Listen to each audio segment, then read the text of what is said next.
J'aurais jamais cru utiliser un jour ceci dans un coloriage.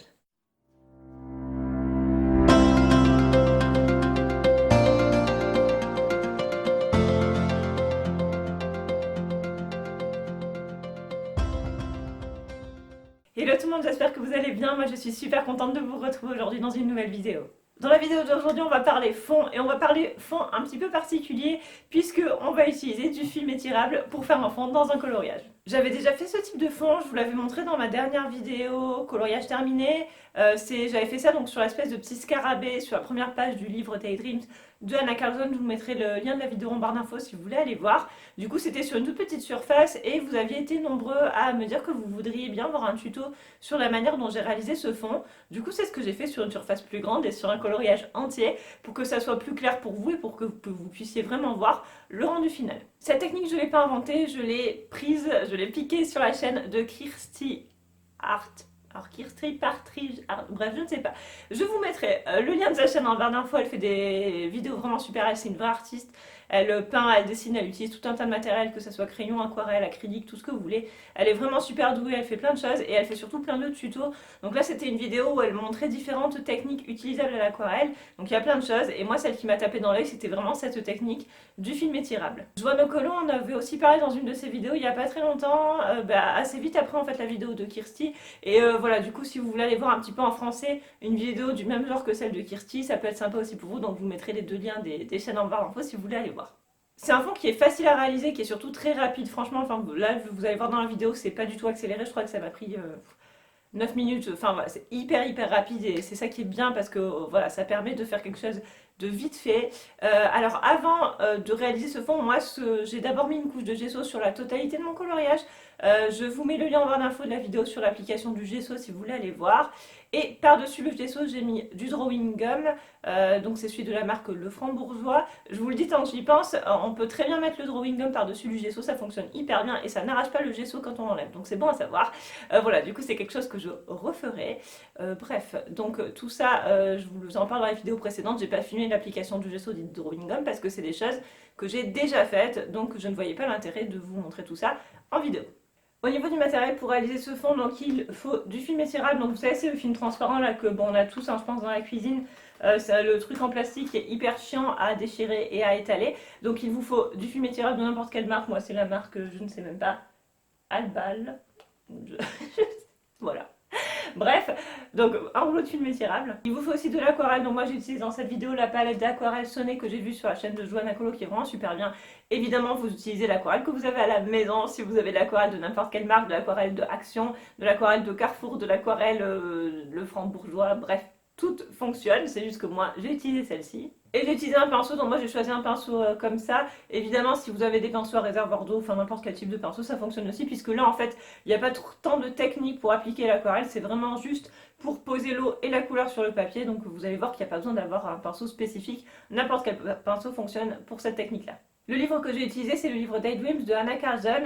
Donc c'est dans celui-là déjà que j'avais fait cette technique et j'ai décidé de le réutiliser parce que j'ai trouvé un dessin où il y avait un fond suffisamment grand et où c'était intéressant de vous montrer cette technique-là. Et le coloriage que j'ai fait, donc c'est celui-ci avec la méduse. Et donc j'ai fait le fond en utilisant cette technique. Et puis j'ai ensuite colorié la méduse au Castellar Supplies avec de l'embossage à chaud et du Posca blanc. Je vous mettrai évidemment tout le matériel en barre d'infos. Ma dernière vidéo vous présente les Castellar Supplies, donc si vous voulez aller voir, n'hésitez pas. Et donc du coup c'est ce coloriage-là que j'ai fait avec du gesso dessous. Bref, c'est pas le sujet. Mais du coup vous voyez qu'on peut obtenir comme ça un fond de manière très rapide, qui est hyper texturé, qui est vachement intéressant, qui peut habiller un coloriage en fait qui va être un petit peu plus fade. Enfin, voilà, c'est très facile. Franchement, je pense que n'importe qui peut faire ça. Et ce qui est bien, alors ce qui est bien et pas bien du coup, c'est que en fait, à chaque fois qu'on utilise la méthode, on va obtenir un rendu différent parce que là, pour le coup, on ne peut pas contrôler son aquarelle. Donc, je vous conseille vraiment de mettre du drawing gum sur votre dessin, sinon ça va le salir. Et voilà, mais vous allez voir que c'est très marrant à utiliser. On peut obtenir vraiment des résultats super sympas. Du coup, je vous laisse tout de suite avec la vidéo et moi, je vous retrouve juste après. Du coup, nous revoilà face bureau. Donc, comme vous le voyez, j'ai appliqué mon drawing gum.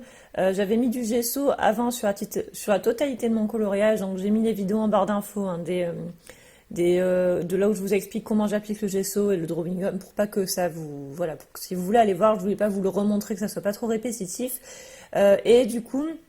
Je vais utiliser trois couleurs de ma palette d'aquarelle Sonet. Donc j'ai choisi d'utiliser un turquoise, un bleu assez foncé et puis un bleu un petit peu intermédiaire.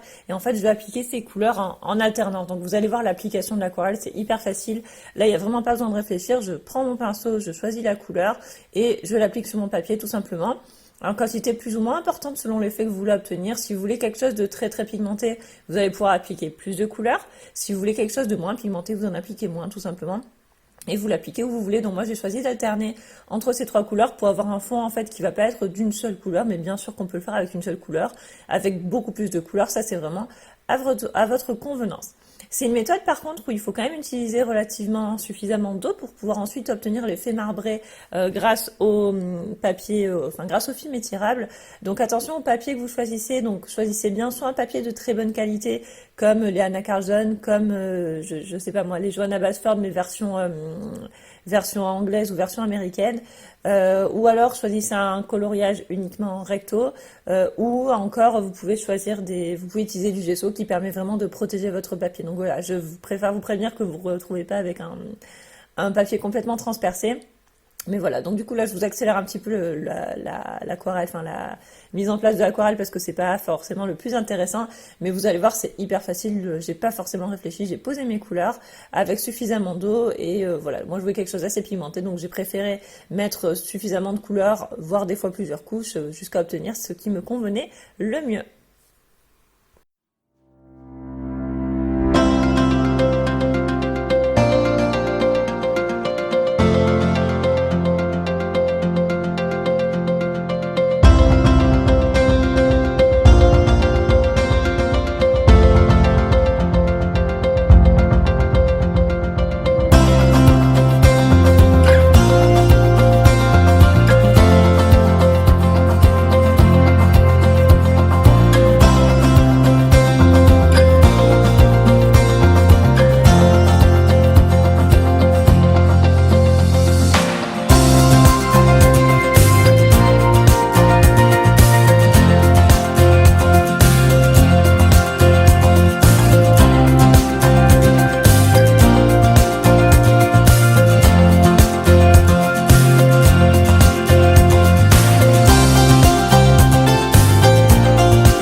L'aquarelle est appliquée, on va passer au papier. Donc en fait, je prends une feuille de film étirable que j'ai coupée dans mon rouleau et je la dépose tout simplement sur mon coloriage. Et donc vous voyez le film étirable, à peine il est déposé, en fait, il se plisse un petit peu, je sais pas si on peut dire ça comme ça, mais en fait c'est ça qui va donner l'effet qu'on va obtenir par la suite sur le coloriage, puisqu'en fait le film étirable va, si on va laisser l'aquarelle sécher avec le film étirable par-dessus, et du coup l'aquarelle va garder un petit peu la forme du film étirable. Donc après vous lui donnez la forme que vous voulez, vous voyez comment il y a des endroits où je vais tirer un petit peu plus, parce que c'était pas assez plissé à mon goût, il y a d'autres endroits où je vais le lisser un peu, des endroits où il s'était pas déposé où je vais l'appliquer un petit peu mieux, etc. Donc voilà, ça c'est vraiment à votre convenance, si vous voulez plus ou moins de plis, si vous voulez des zones plutôt petites, des zones plutôt grandes, et vous pouvez vraiment jouer avec les textures en choisissant où est-ce que vous voulez que votre film soit plissé ou moins plissé. Et donc n'hésitez pas à appuyer sur le papier, à vérifier qu'il est bien appliqué partout et à certains endroits à le pincer un petit peu pour faire venir davantage d'eau, davantage de couleur sur certaines zones. Donc c'est quelque chose qui est très rapide à faire. Vous voyez, la pose du papier m'a pris à peine 1 minute, je pense. Et donc quand on regarde un petit peu plus près, vous pouvez voir tous les espèces de petits plis et les zones où il n'y a pas de papier. Et c'est ça en fait qui va donner tout l'effet texturé à notre fond. Et du coup, donc une fois que le papier est déposé, vous laissez sécher. Alors moi, j'avais laissé sécher au moins 2 heures pour être sûr que ce soit sec. Et ensuite, ben, vous l'enlevez, tout simplement. Donc moi, je l'ai fait assez lentement parce qu'en fait, comme j'avais du drawing gum, je voulais pas risquer d'arracher mon drawing gum, mais vous pouvez aller un petit peu plus vite que moi si vous le souhaitez, hein. Mais voilà, et en fait au fur et à mesure qu'on enlève le papier, on voit apparaître la partie texturée en dessous. Donc ce que j'aime beaucoup dans le rendu, c'est qu'on a déjà les plis du papier qui ont donné des espèces de formes, et aussi les endroits où l'aquarelle était sous le papier, ça donne un espèce d'effet très texturé aussi. Je sais pas comment vous l'expliquer, mais on dirait vraiment que l'aquarelle était granuleuse, et je trouve ça super intéressant, surtout pour un fond de ce genre-là qui était un fond plutôt marin. Ça donne quelque chose de, alors on va pas dire réaliste, hein, faut pas exagérer, mais quelque chose de texturé. Enfin moi je trouve que le rendu est vraiment sympa. C'est une méthode que j'ai beaucoup aimé utiliser et que je referai très vite. Et donc là vous voyez un petit peu plus près. Du coup je voulais vraiment vous montrer cet effet-là. Une fois le drawing gum enlevé, parce que c'est vrai que comme il est bleu on ne voyait rien sinon. Mais vous voyez qu'une fois le drawing gum enlevé, on a vraiment un fond hyper travaillé et c'est très facile à faire, et c'est pour ça que je trouvais cette méthode intéressante à vous partager, parce qu'on peut faire quelque chose de très joli, très facilement et surtout rapidement. Voilà tout le monde, cette vidéo est vraiment terminée, j'espère qu'elle vous a plu. Moi j'ai vraiment adoré faire ce fond et je pense que c'est quelque chose que je referai, que ça soit en fond ou alors dans un coloriage, vous savez, notamment voilà, dans les livres de Anna Carlson, justement quand on a des fois les poissons qui sont tout vides et tout, ça peut être sympa de faire ça à l'intérieur et en fond à l'extérieur, enfin voilà, bref, je ne sais pas. Mais en tout cas j'ai vraiment adoré utiliser cette technique, je trouve que c'est super facile et c'est vraiment marrant et on peut obtenir plein de choses, on peut utiliser n'importe quelle couleur. Moi j'ai choisi du bleu parce que c'était un fond marin, mais on peut faire ça avec n'importe quelle teinte, hein, finalement. Vous pouvez choisir du vert, du rose, du jaune, mélanger des couleurs, essayer de faire un dégradé. Bref, vous arriverez toujours à obtenir quelque chose et quelque chose qui va être différent à chaque fois, et c'est ça que je trouve vraiment fun dans cette technique-là. Là, du coup, j'avais utilisé que des nuances de bleu, mais je pense que j'aurais obtenu quelque chose de très sympa si j'avais aussi utilisé autre chose, comme du violet, comme du rose, ou je ne sais pas, ça aurait fait un mélange, et je pense que ça aurait pu être très joli. Pareil, on peut se dire qu'on utilise une sous-couche de n'importe quelle couleur, on laisse sécher, et on utilise une autre couche par-dessus, on applique le papier, ça peut donner quelque chose. Donc voilà, je vous encourage vraiment à tester si cette méthode vous plaît, parce que je pense qu'on peut vraiment faire plein de choses avec. Et voilà, moi c'était juste, c'est mon premier fond sur toute la page, mais voilà, j'ai déjà hâte d'en faire d'autres avec cette méthode là, et je pense qu'on peut vraiment faire des choses très très sympas. Attention cependant, parce que donc je vous l'avais dit, la méthode est salissante, donc moi j'ai pas eu de soucis sur mon dessin puisque j'avais mis du drawing gum dessus. Par contre vous voyez, c'est un petit peu sali la page qui est au dos, donc bon, voilà, ça reste une méthode qui est salissante. J'aurais peut-être dû mettre comment ça s'appelle, du masking tape ici. Je l'avais fait à l'intérieur, vous l'avez vu dans la vidéo. C'est vrai que ça a bien marché, donc voilà, je me dis que j'aurais pu le faire avant. Après, c'est pas très grave, puisque de toute façon, le dos, c'est aussi un fond marin, donc voilà, c'est pas la fin du monde, mais je préfère vous prévenir que ça vous arrive pas à vous, donc faites bien attention à ça. N'hésitez pas à me dire en commentaire ce que vous pensez du résultat, si c'est quelque chose que vous allez tenter ou pas, peut-être quelque chose que vous avez déjà tenté, si vous suivez la vidéo de Kirsty ou de Joanna, peut-être que vous aviez déjà vu ça passer, mais voilà, moi j'avais trop envie de le faire et de vous faire une vidéo sur le sujet parce que c'est quelque chose qui est vraiment fun, et je me suis bien amusée à faire ça. Donc voilà, dites-moi tout ça en commentaire, dites-moi si le résultat vous plaît, et évidemment si vous le faites, n'hésitez pas à me dire à me nommer sur Instagram, à me taguer, oui c'est ça, à me taguer sur Instagram si vous partagez les coloriages là-bas, parce que moi j'adore aller voir vos coloriages où il y a les tutos qu'on fait sur nos chaînes dessus, et c'est toujours super sympa. Donc voilà, n'hésitez pas à faire tout ça, n'hésitez pas non plus à me laisser un petit like si la vidéo vous plaît, puis à vous abonner si vous passez par là et que la chaîne vous plaît. Moi ça me fait toujours super plaisir. Je vous remercie encore d'avoir regardé cette vidéo, je vous fais de très gros bisous et je vous dis à très vite dans une nouvelle vidéo. Bye.